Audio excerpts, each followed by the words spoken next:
बात उस समय की है जब राजकुमार सिद्धार्थ आत्मज्ञान प्राप्त कर गौतम बुद्ध बन चुके थे। बुद्ध बनने से पहले गौतम बुद्ध के पिता राजा शुद्धोधन ने अपने मंत्री को राजकुमार सिद्धार्थ को राजमहल में वापस लाने के लिए भेजा था, परंतु मंत्री द्वारा राजकुमार सिद्धार्थ ने अपने पिता को संदेश भिजवाया कि वो ये वचन देते हैं कि जब वो बुद्धत्व को प्राप्त हो जाएंगे तब वो एक बार अपने राज्य यानी शाक्य गणराज्य की राजधानी कपिलवस्तु में वापस जरूर आएंगे। अब क्योंकि राजकुमार सिद्धार्थ बुद्धत्व को प्राप्त हो चुके थे, इसलिए उन्हें अपने पिता से किया वादा भी निभाना था। बुद्ध बनने के कुछ महीनों बाद एक दिन भगवान गौतम बुद्ध अपने कुछ शिष्यों के साथ शाक्य गणराज्य की राजधानी कपिलवस्तु में पधारे। ये खबर पहुंचते ही कि राजकुमार सिद्धार्थ अपने राज्य कपिलवस्तु में वापस आ रहे हैं, वहां की प्रजा अत्यंत खुश हो गई। प्रजा ने उनके महल जाने के रास्ते में बहुत ही सुंदर और रंग बिरंगे फूलों की बारिश कर दी। इस खबर से सारी प्रजा बहुत ही उत्साहित थी।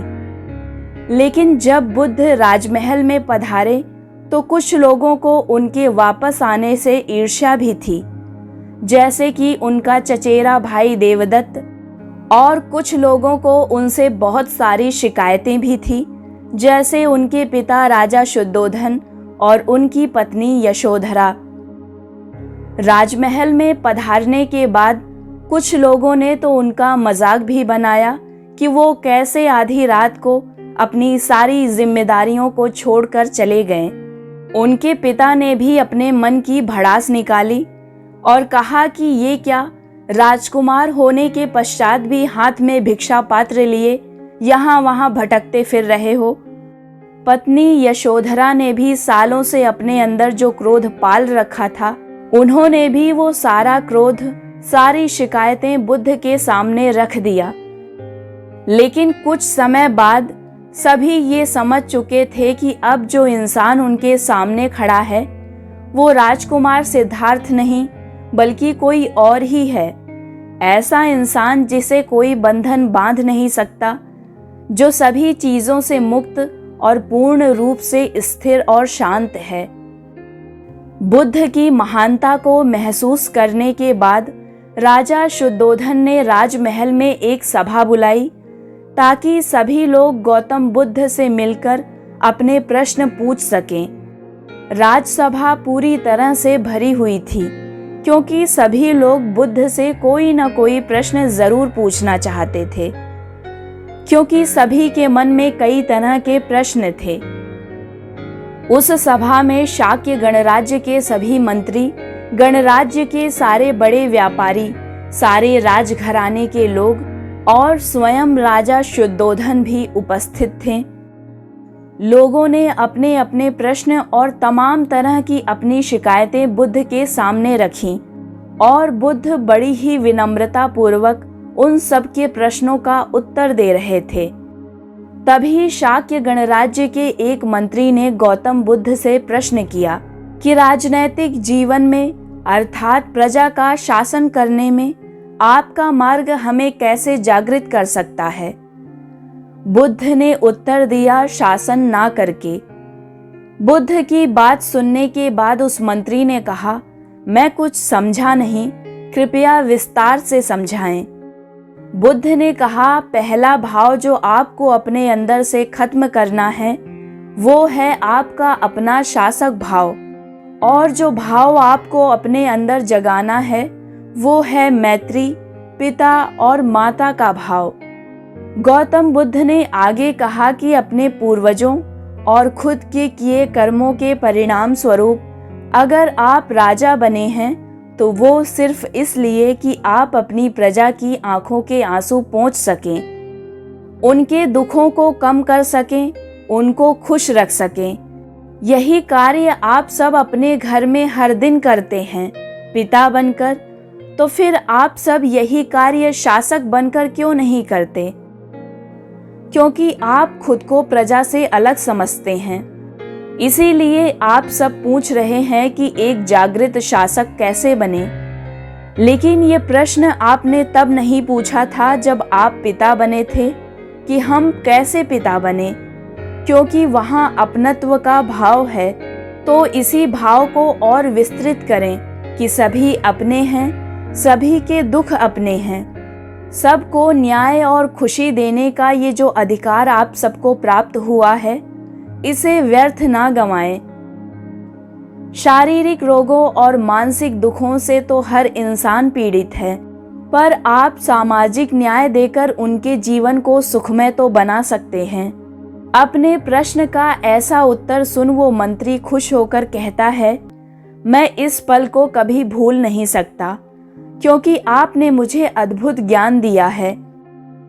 इसके बाद सारा राज दरबार शाक्य मुनि जय के नारों से गूंजने लगता है।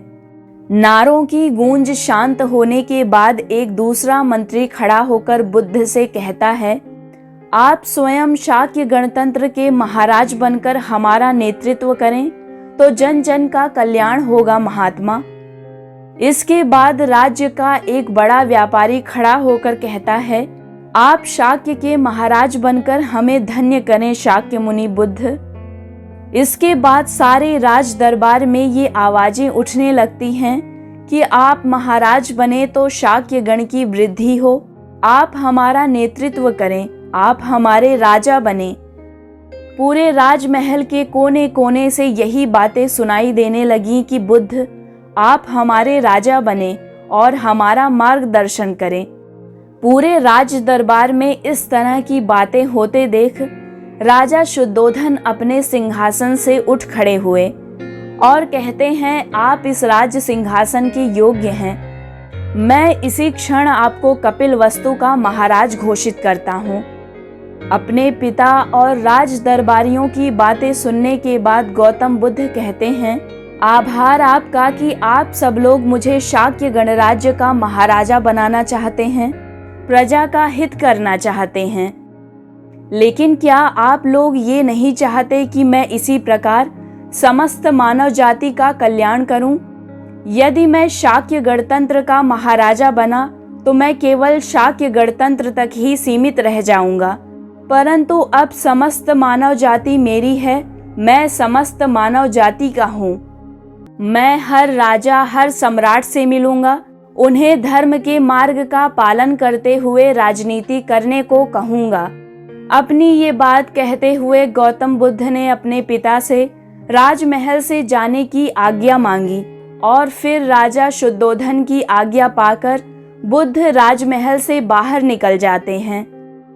दोस्तों, एक चीज जो हम इस कहानी से सीख सकते हैं वो ये है कि हम एक अच्छा लीडर, एक अच्छा नेतृत्वकर्ता कैसे बन सकते हैं। जैसे कि बुद्ध ने कहा कि हमें एक अच्छे माता पिता या भाई बहन बनने से पहले ये सब बनने की कोशिश नहीं करनी पड़ती, क्योंकि वहाँ अपनेपन का भाव होता है।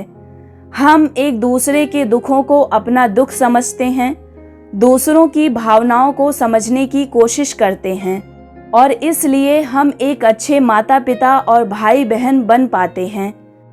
ठीक इसी तरह अगर हमें एक अच्छा लीडर बनना है तो हमें हमारे लोगों के प्रति अपनत्व का भाव रखना पड़ेगा। लोगों की भावनाओं और उनकी परेशानियों को समझना पड़ेगा। खुद को उनसे अलग नहीं बल्कि उन्हीं में से एक मानना पड़ेगा। तब जाकर लोग अपने लीडर पर भरोसा करते हैं। एक महान लीडर अच्छे दिनों में सबसे पीछे खड़ा होता है और कठिनाइयों से भरे दिनों में सबसे आगे। वो कभी भी सफलता का सारा श्रेय खुद नहीं लेता, बल्कि उसे उसके सही हकदार तक पहुंचने देता है। अच्छा लीडर कभी भी सार्वजनिक रूप से किसी की बुराई नहीं करता, बल्कि अकेले में उसे उसकी गलतियां बताता है और किसी के अच्छे काम को सार्वजनिक रूप से सबके सामने कहता है। अच्छा लीडर किसी को उसकी कमियां बताने से पहले उसकी अच्छाइयां बताता है। ये कहानी अगर आपको अच्छी लगी हो तो चैनल को लाइक, शेयर और सब्सक्राइब कीजिए ताकि आने वाली कहानियों को आप सुन सकें।